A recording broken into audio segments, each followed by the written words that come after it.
I think that we all knew that the day would come for the Golden State Warriors where they just didn't look like the Golden State Warriors anymore. But I'm not sure how many of us saw it happening like this. This season, the Warriors have had to deal with a ton of problems. The Warriors have had to deal with their players openly losing faith in their coach. They've had to deal with Draymond Green being Draymond Green.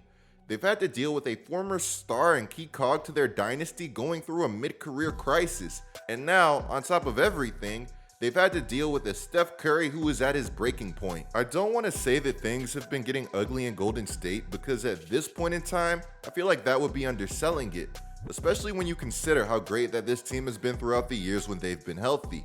This past decade alone, the Warriors would win 4 championships while growing to be that model franchise that at one point in time, it felt like the entire league would try to emulate to their own demise. Back in the day, trying to beat the Warriors at their own game was so impossible that it was like trying to shoot an energy blast when you were a kid, like you were some sort of character from Dragon Ball Z.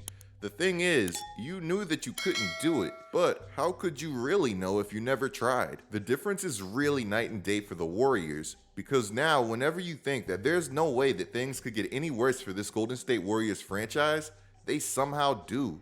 But before we break down what's going on with Steph Curry and this Golden State Warriors team, we have to get a word from the sponsor of today's content. Today's content is brought to you by G2A.com, the biggest marketplace in the world for digital entertainment. Which, if you are not already familiar with G2A, then you are missing out because they have elite titles, digital offers, product keys, and a lot of other digital entertainment items. In fact, if you are looking for any type of digital offer, you should check them out before you go anywhere else. So while G2A's deals were already amazing, they get even better. They have their deal of the day, which I love, and for a limited time, when you download and use their app, they will hook it up for you. Using the G2A app along with the code WINNER15 gets you 15% off of your purchase. Guys, do yourself a massive favor and don't miss out on this offer. Check out the link in the description below, and thank you G2A.com for coming through and sponsoring today's content. The 24-23 Los Angeles Lakers and the 19-24 Golden State Warriors are two teams who have struggled for a lot of this season, massively underperforming the expectations that have been placed on them. So Saturday night, both of these teams would match up. And while in the grand scheme of things, this would ultimately be just another regular season game, with the way that each of these teams have struggled this season, it would feel like there was much more on the line than just another simple regular season win. So this game would go to overtime and down to the very last possession, with the Los Angeles Lakers pulling out the win 145-144. Like I said, the Warriors would lose this game, but that wouldn't be thanks to Steph Curry, who would finish with 46 points. Steph really did all that he could this game.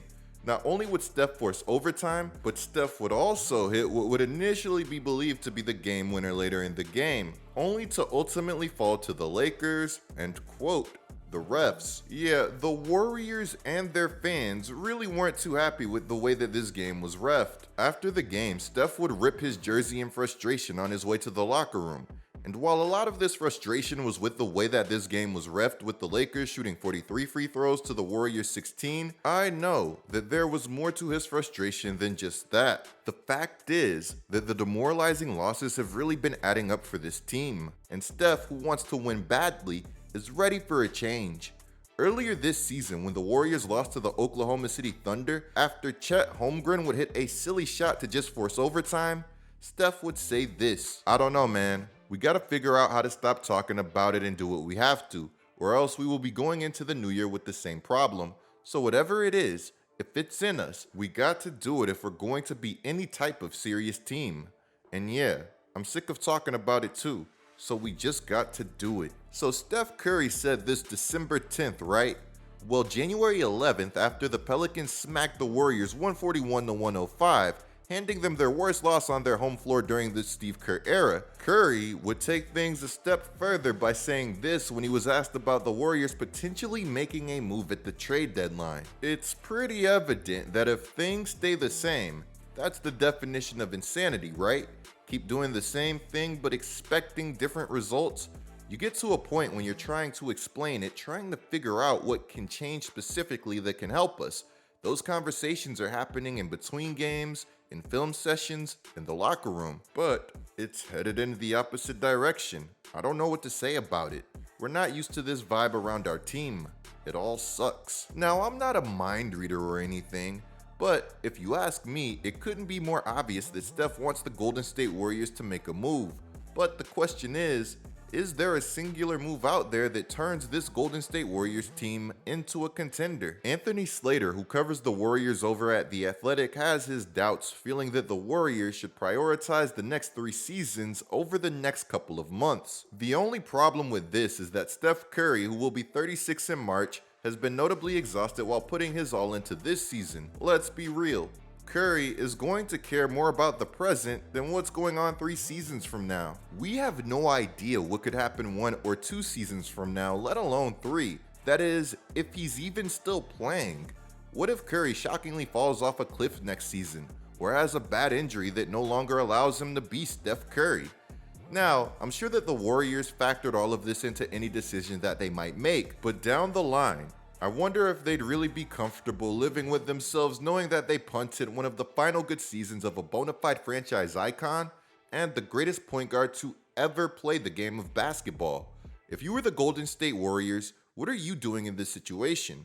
Are you continuing to go win now and listening to your superstar? Or are you looking at a potential rebuild and trading Steph Curry while his value is still immensely high? Mind you, that according to Anthony Slater, the Warriors evidently tried to build a roster Curry's way this season, trading Jordan Poole for Chris Paul and prioritizing veterans, which apparently Curry loved this team's roster coming into this season. Sadly, it's safe to say that roster which Curry loved so much coming into this season hasn't worked out so well. Now, while there is no singular move that may make the Warriors contenders with their current core, Clutch Points brought to my attention a few moves that could make the Warriors very interesting if nothing else. Clutch Points loves the idea of the Golden State Warriors trading for Lauri Markkanen without giving up Jonathan Kuminga. But as Clutch Points notes, adding the versatile and sharpshooting Markkanen is much more of a dream scenario than anything else. But nonetheless, they have the right idea. Lauri has size and would be somebody that would be capable of carrying the offensive load night in and night out while being a game changer on defense. Meanwhile, Jonathan Kuminga is somebody that would be borderline untouchable for me regardless of what happened with Steve Kerr earlier this season. In January, Kuminga has averaged 20.1 points, 5.7 rebounds, and 2.5 assists. Kuminga has been so good lately that this past Wednesday against the Hawks, he literally couldn't miss, tying a franchise record for the most field goals in a game without recording a miss. Here's a reminder that Kuminga is only 21 years old. The sky is literally the limit for him. So the other trade that Clutch Points brought up is the Warriors potentially trading for DeJounte Murray and Clint Capella. And yes, the Warriors have been a team that has been linked to DeJounte Murray. Murray could help this team on defense if he committed to it, and he is capable of having big games while being a primary ball handler, which could add some years to the end of Curry's career, making his life a whole lot easier. I know that a lot of Warriors fans will say that they don't need another guard and would probably fear Kerr walking out a 5-guard lineup with the Murray acquisition, but if they got him, he would easily be one of the Warriors' best ball handlers, which again would be great for Steph Curry. As for Capella, you would have to hope that he would be able to tap back into what made him so great defensively earlier in his career. If he would be able to do that, then he could help to potentially anchor this Warriors defense. Capella could make for a great buy low option, but the current buy low big that I love so much for this team is Wendell Carter Jr., who has star potential and whose price should only continue to ascend as he gets his feet back under him. In the comments below, let me know what you think that this team should do. Are you looking at rebuilding around this team's young talent? Are you all in? Or are you just looking to add depth, size, and defense, which low-key would be huge for this squad? Again, guys, let me know what you would do down in the comments below. Clicking the video on the screen right now is a great way to support my channel. I'm GetLikeCoop, bringing you guys the scoop until our next upload.